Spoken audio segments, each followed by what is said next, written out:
شیخ کامل ہوتا ہے اور دنیا بھر کے لوگوں کا تزکیہ ہو جاتا ہے، اس کی اولاد کا تزکیہ نہیں ہوتا، اولاد رہ جاتی، بیوی کا تزکیہ نہیں ہوتا، بیوی رہ جاتی.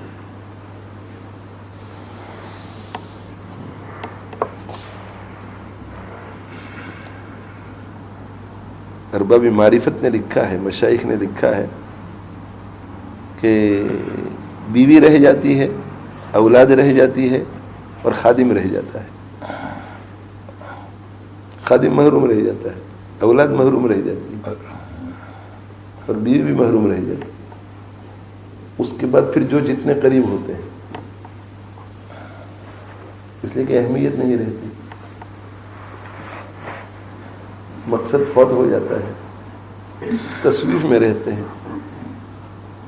کل کل کل جو دور کے لوگ ہوتے ہیں ان کے دلوں میں عظمت رہتی ہے، محبت رہتی ہے، عقیدت رہتی ہے. پھر جو قریب والے لوگ ہیں وہ شیخ بشر ہوتا ہے تو اس کی کمزوریوں پر بھی ان کی نظر پڑتی ہے، جبکہ دور والوں کی بشری کمزوریوں پر نظر نہیں پڑتی. قریب والے لوگوں کو جب بشری کمزوریوں پر نظر پڑے تو اپنے آپ کو سمجھانا چاہیے کہ یہ بھی ہماری طرح ایک انسان ہے، پیغمبر تو ہے نہیں، لیکن عام انسان میں اور ان میں بہت فرق ہے.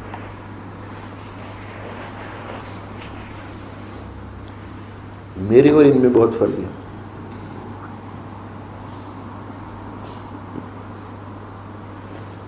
ہم درجنوں گناہ کرتے ہیں، یہ ایک ہی کر رہے ہیں. ان کو توبہ کی آج نہیں تو کل توفیق مل جائے گی، اور نہ بھی ملی تو ان کی حسنات کا پلڑا بہت بھاری ہے.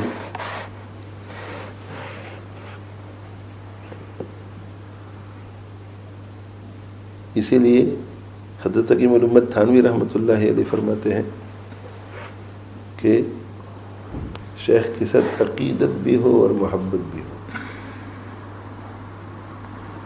عقیدت بھی ہو اور محبت بھی ہو، کنوکشن بھی ہو. عقیدت کنوکشن ہے کہ میرے مقصد میں ان کے ذریعے مجھے کامیابی ضرور ملے گی، اس لیے کہ یہ ماہر فن ہے، یہ اللہ والے ہیں. عقیدت بھی ہو، محبت بھی ہو. یہ عقیدت اور محبت دو الگ الگ چیزیں ہیں، لازم ملزوم نہیں ہے، لازم ملزوم نہیں.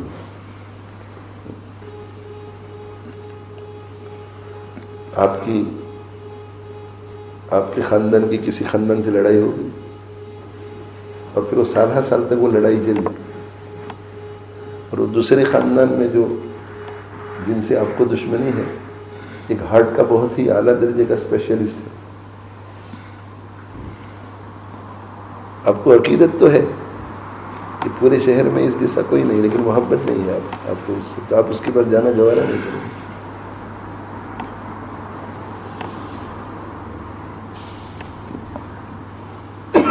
دیکھو عقیدت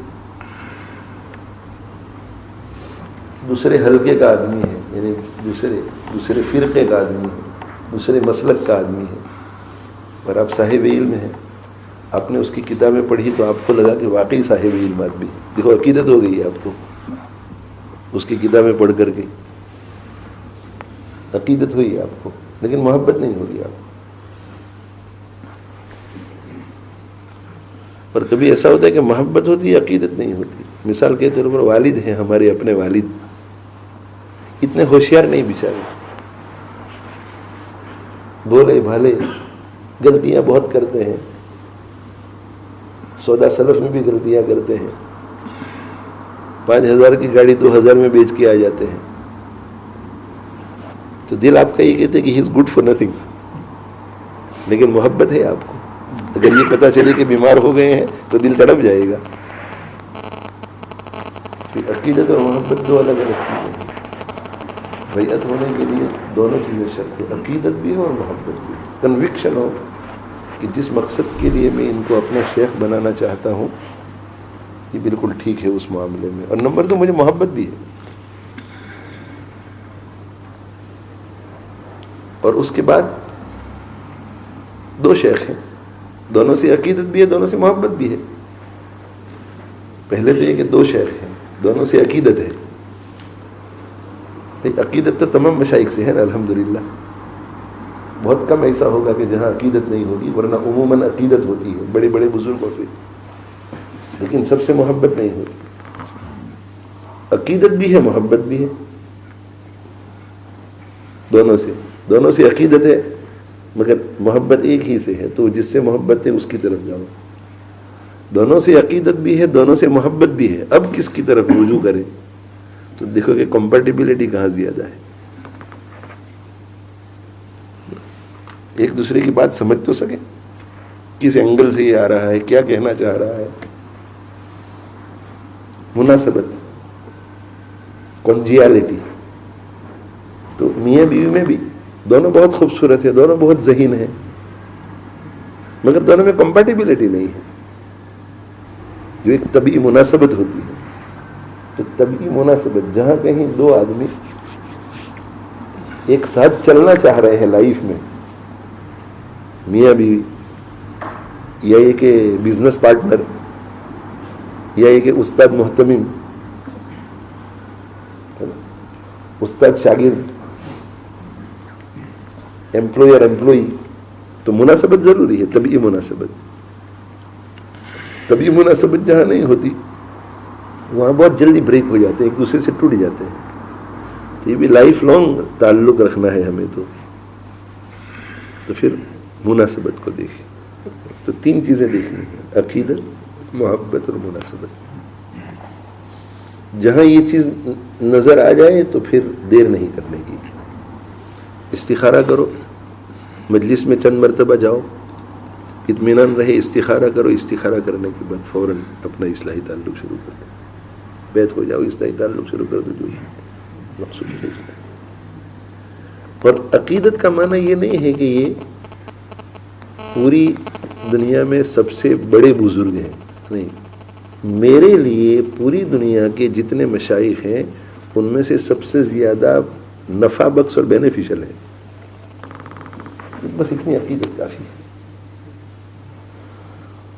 پھر جتنی عقیدت، جیسی عقیدت ویسا فائدہ. یہ معاملہ الگ بات ہے. خیر، میں یہ تو تمہید باندھی ہے. اصل جو میں بتلانا چاہتا ہوں وہ یہ کہ عقیدت اور محبت کے بغیر نفع نہیں ہوگا. عقیدت اور محبت کے بغیر نفع نہیں. کیوں؟ عقیدت اگر نہیں ہوگی تو شبہ ہوگا کہ انہوں نے جو کچھ مجھے کرنے کے لیے کہا ہے پتہ نہیں اس میں فائدہ بھی ہے یا نہیں. ڈاکٹر سے عقیدت نہیں ہوگی تو آپ ڈاکٹر کی گولیاں نہیں کھائیں گے.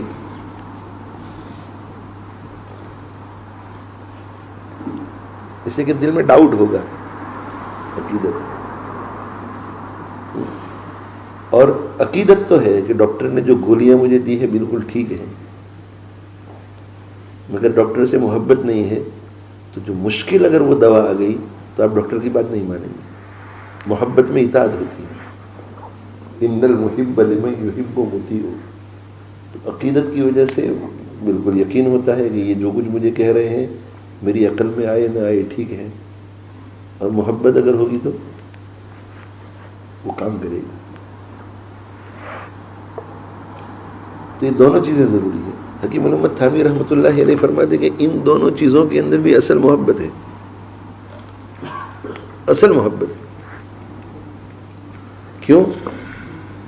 حکیم محمد تھانوی رحمۃ اللہ علیہ فرماتے ہیں کہ دل میں کسی کی عقیدت اور کنوکشن پیدا ہو جائے، اس کو ضائع ہونے میں، زائل ہونے میں دیر نہیں لگتی، جبکہ محبت کو زائل کرنے میں بہت دیر لگتی ہے. مشکل سے محبت زائل ہوتی ہے. تو شیخ جو ہے وہ بشر ہے، تو بشری تقاضے سے کوئی چیز ایسی نظر آ گئی تو عقیدت فوراً زائل ہو جائے گی. تو محبت اگر کم ہے اور عقیدت بہت زیادہ ہے تو تعلق دیر تک نہیں چلے گا. لیکن عقیدت ایوریج درجے کی ہے اور محبت بہت زیادہ ہے. تو محبت میں کیا ہوتا ہے؟ حبک شیء یومی و یسم. آدمی اندھا اور بہرا ہو جاتا ہے اور کچھ الٹا سیدھا بھی دیکھے گا نا وہ تعویل کرے گا کہ نہیں نہیں نہیں نہیں ایسا نہیں ایسا ہے، نہیں نہیں نہیں ایسا نہیں ایسا ہے، نہیں نہیں نہیں ایسا نہیں ایسا ہے.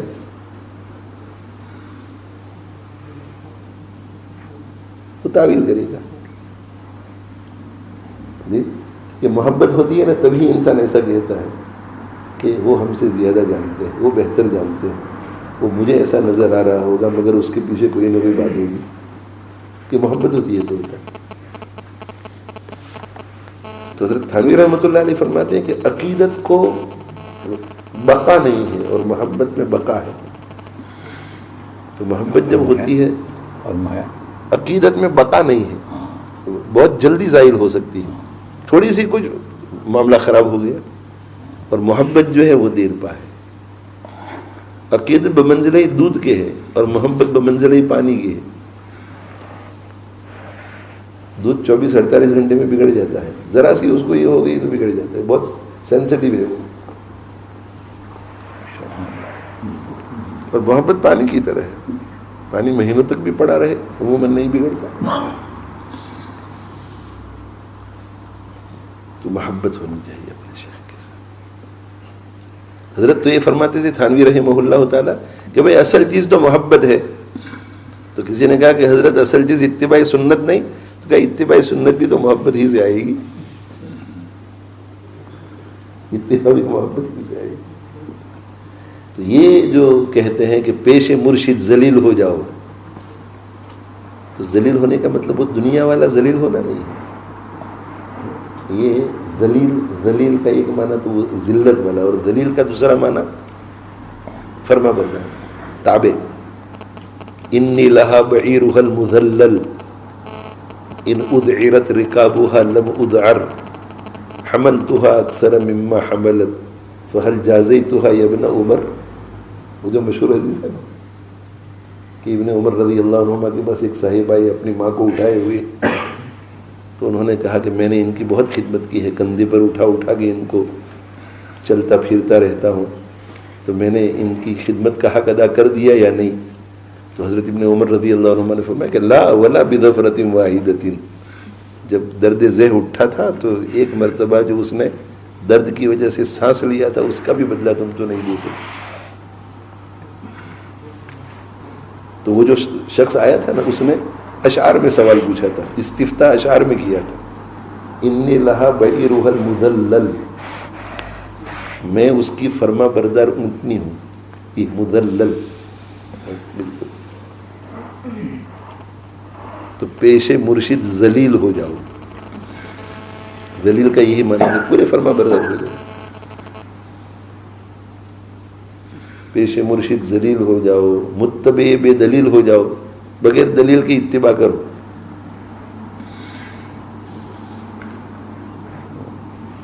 مرشد کسی کو بنانے سے پہلے چیک کر لو سب کچھ جو چیک کرنا ہے, بعد میں پھر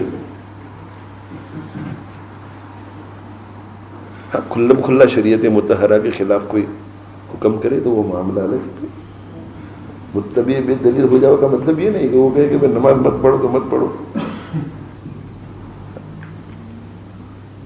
پیش مرشد ذلیل ہو جاؤ, متبع بے دلیل ہو جاؤ. گناہ کا حکم نہیں کرتا تو وہاں سننے لگے میں ایام بیت کے روزے بند کر دو ابھی جب تک میں نہ کہوں, تو متبع بے دلیل ہو جاؤ.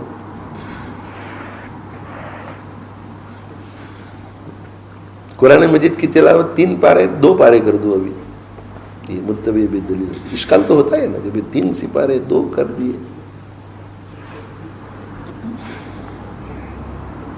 پیش مرشد ذلیل ہو جاؤ, متبع بے دلیل ہو جاؤ, پھر تو سچ مچ جمیل ہو جاؤ. پھر تو سچ مچ جمیل ہو جاؤ. جمیل ہو جاؤ, اور جمیل ظاہری اعتبار سے نہیں باطنی اعتبار سے, اس لیے آگے والے مصرے میں اس کی تشریح کی. اور یہ حضرت خواجہ صاحب رحمۃ اللہ علیہ نے اشعار میں ایک خط لکھا تھا مفتی جمیل احمد تھانوی رحمۃ اللہ علیہ پر. تو کہا ابھی تو نام کی جمیل ہو, میں جو کہہ رہا ہوں وہ کر لو گی تو پھر سچے جمیل ہو جاؤ گی. پیش مرشد ذلیل ہو جاؤ, متبع بے دلیل ہو جاؤ, پھر تو سچ مچ جمیل ہو جاؤ, یعنی حق کے خلیل ہو جاؤ.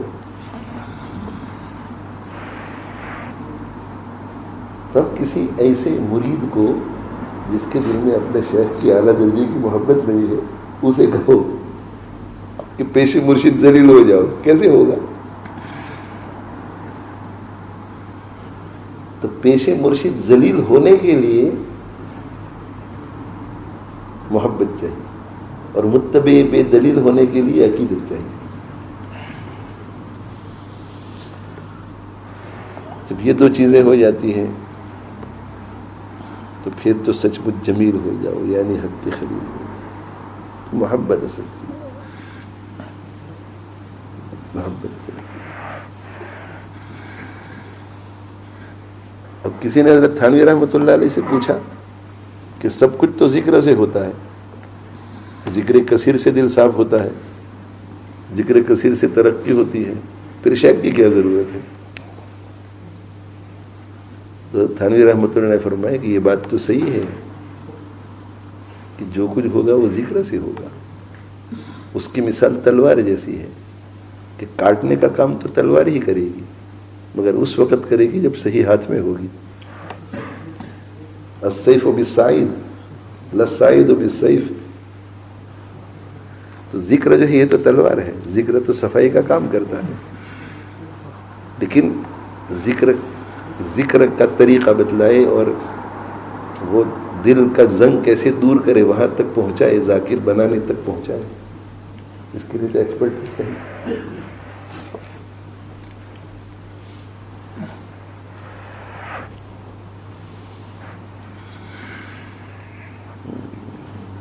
اللہ تعالیٰ ہمیں توفیق عطا فرماوے، اور یہ جو ایک فکر ہمیں عطا فرمائی ہے، اس فکر کو اللہ تعالیٰ گہری کر دے، اور اس کے لیے ہم مر مٹیں، بالخصوص جو اہل علم حضرات بیٹھے ہوئے ہیں بڑی تعداد میں، اکثریت انہی کی ہے ماشاءاللہ اس مجمع میں۔ اللہ مجھ طالب علم کو بھی اس کی توفیق دے۔ ہمیں اس کے پیچھے بہت محنت کرنی ہے، بہت محنت کرنی ہے، اور اس کی بہت ساری وجوہات ہیں۔ اگر ہم یہ محنت نہیں کریں گے تو یہ علم جو ہے، یہ علم وہ پچھلوں سے اگلوں تک پہنچے گا نہیں، اور پچھلوں سے اگلوں تک جو علم پہنچتا نہیں ہے وہ علم اڑ جاتا ہے۔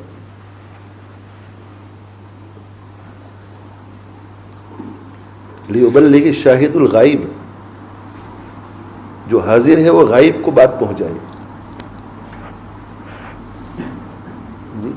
اس میں تبلیغ دین اور تبلیغ علم کا حکم ہو رہا ہے کہ تم مجھ سے جو کچھ سنو وہ ان لوگوں کو پہنچاؤ جو یہاں موجود نہیں ہیں، اور میرا جب انتقال ہو جائے تو پھر تم صحابہ میں سے جس کسی سے سنو اس کی بات آگے پہنچاؤ، اور قیامت تک یہ سلسلہ رہے کہ جس نے ایک بات سن لی ہے وہ بات اس کو پہنچائے جس نے نہیں سنی ہے۔ لیبلغ الشاہد الغائب۔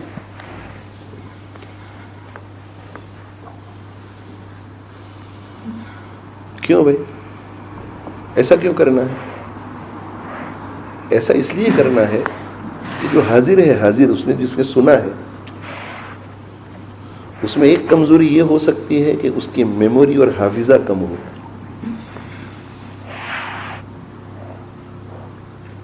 حافظہ کم ہو اس کا، تو اگر وہ سن کر کے بیٹھا رہے گا اور آگے پہنچائے گا نہیں تو اس کے حافظے سے وہ چیز رخصت ہو جائے گی تو رفع علم ہو جائے گا، اور سننے والا اگر آگے پہنچا دے گا تو سننے والے کا حافظہ ایسا تھا 1 مہینے تک اسے پریزرو کر سکتا تھا، اور 1 مہینے کے اندر اس نے 4-5 آدمیوں کو پہنچا دیا۔ ان 4-5 آدمیوں میں سے ایک آدمی ایسا تھا جس کے پاس فوٹوگرافک میموری تھی۔ فوٹوگرافک میموری تھی، یہ اب زندگی پر رہے گا، پتہ نہیں وہ کتنوں کو سکھائے گا۔ تو اس میں علم کی حفاظت ہے۔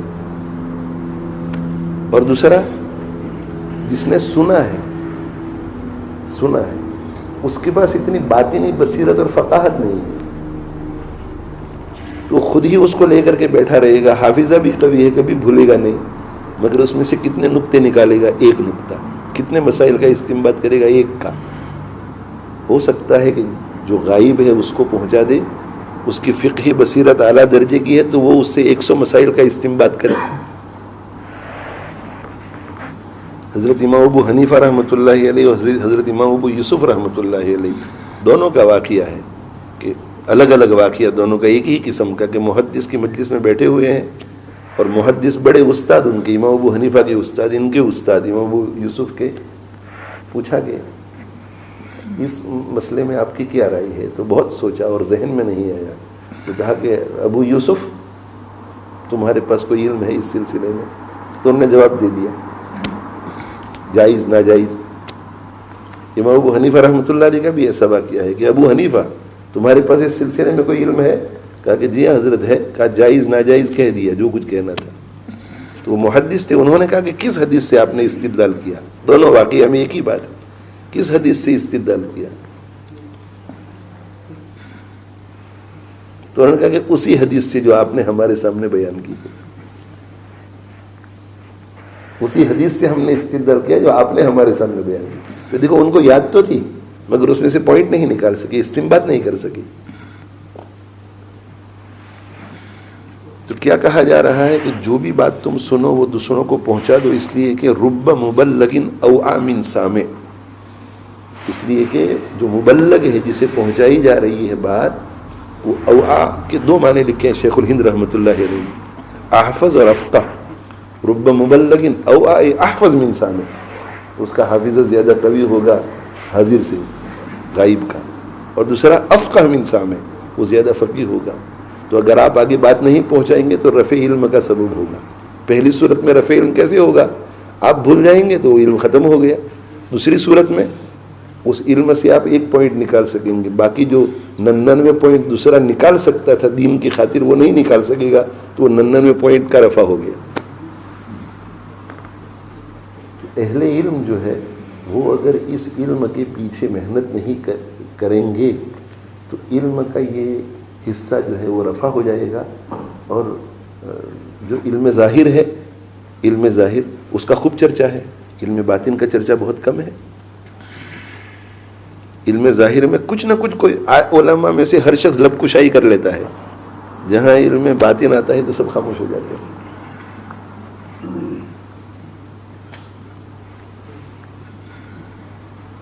اسی وجہ سے کسی خانقاہ میں کسی شیخ کے یہاں کوئی ایسا کام ہو رہا ہے جس پر کسی کو کچھ اشکال بھی ہے تو مفتیان کرام بھی لب کشائی نہیں کر پاتے، ہمت نہیں ہوتی ان کو ایسا ہوتا ہے کہ یہ ہماری فیلڈ نہیں ہے، ہمارے پاس اس کا علم نہیں ہے۔